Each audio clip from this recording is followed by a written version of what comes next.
Hello everyone, now I will show you how to set up your NETGEAR router. And before I start, I want to remind you that if my video will help you, please support my work. Half of all donations I send to animal shelters. All details are in the description down below. So, the first step is to power on the router. Take the power adapter. Connect one end of the power adapter to a wall socket and the other end to the router.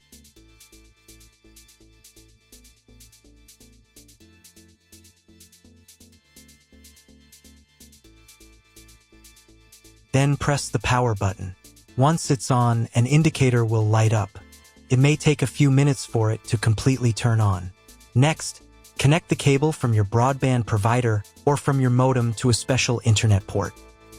This port is often called WAN and is usually a different color.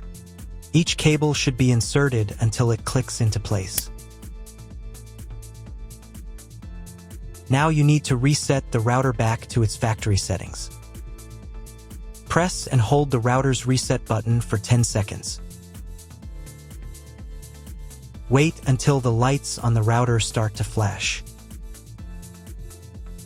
Sometimes, this button is located inside the router casing to prevent accidental presses. Use a thin object to push it down.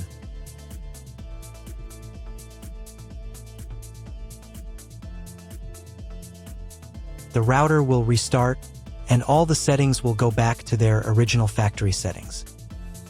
Plug one end of the Ethernet cable provided with the router into an Ethernet port.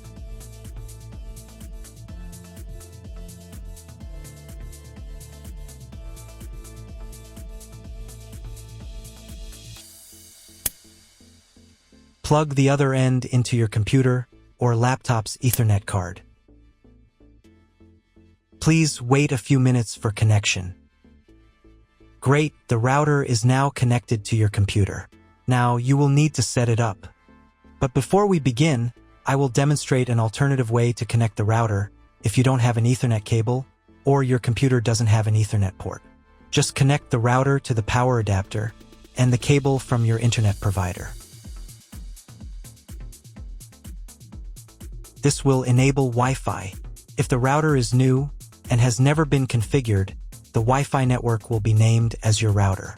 Your router has a unique Wi-Fi network name and password that is printed on a label. Connect to it. Great job connecting to the router.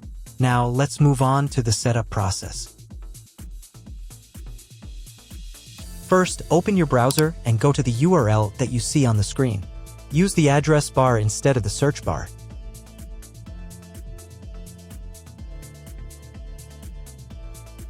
Then click here.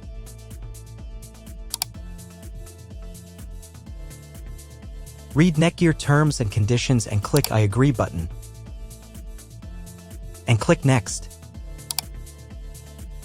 Click Next again.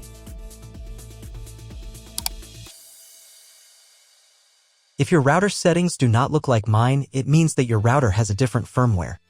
I made a video for every firmware type.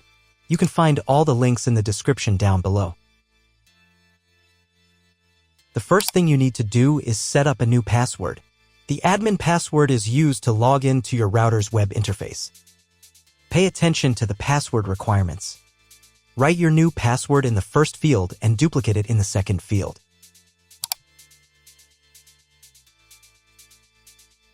Then select 2 security questions and write answers for them. You need them just in case you need to reset the admin password in the future.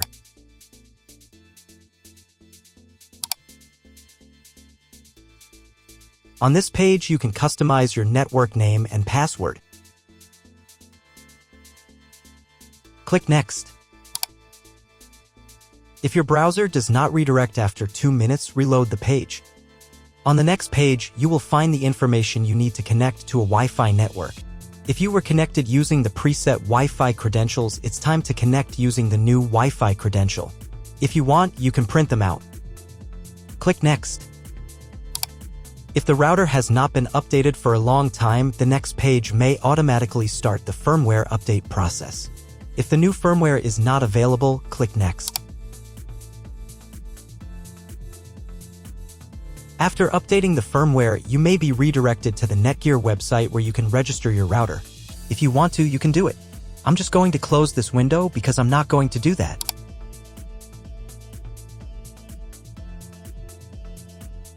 Log into the router's web interface again if you were logged out of it.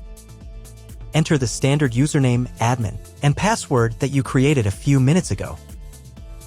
Press Sign In button. Close this window.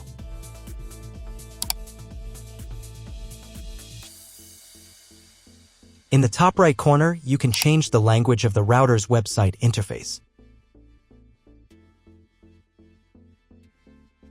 To get the internet, go to Advanced. Setup Wizard. Press No, I want to configure the router myself. Then press Next button.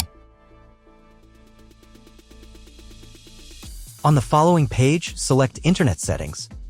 In most cases, there are two options: connection with and without a login. Almost always, your internet connection will not require a login. You can find all of this information in the contract you have with your internet service provider. If your internet connection does not require you to log in, or if you do not know whether logging in is required or not, select No. Leave account name and domain name unchanged. Then in Internet IP address section, choose Get Dynamically from ISP.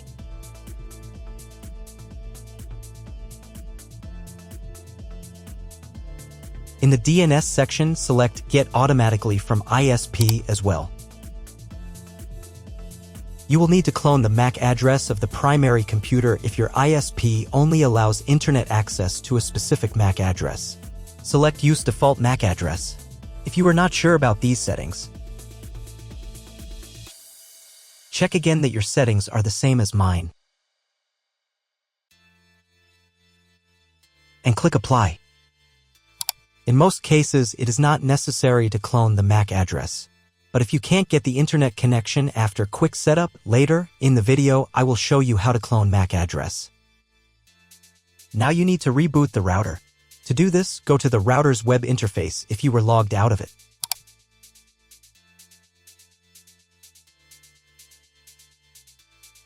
Go to Advanced. Advanced Home. Click on the Reboot button. And click Yes. After restarting, wait a few minutes and try Googling something. If it doesn't work, check all the cables. They must be connected properly. Then log into the router control panel again.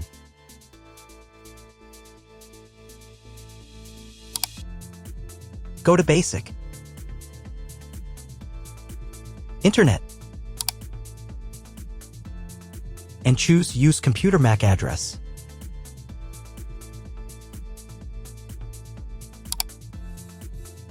Click Apply button.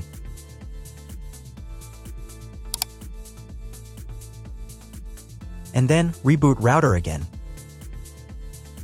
Go to Advanced. Advanced Home. Click on the Reboot button and click Yes. After the reboot, wait a couple of minutes and try to Google something again. That's all. If my video was useful, please support my work. I send half of all donations to animal shelters. All the details are in the description below.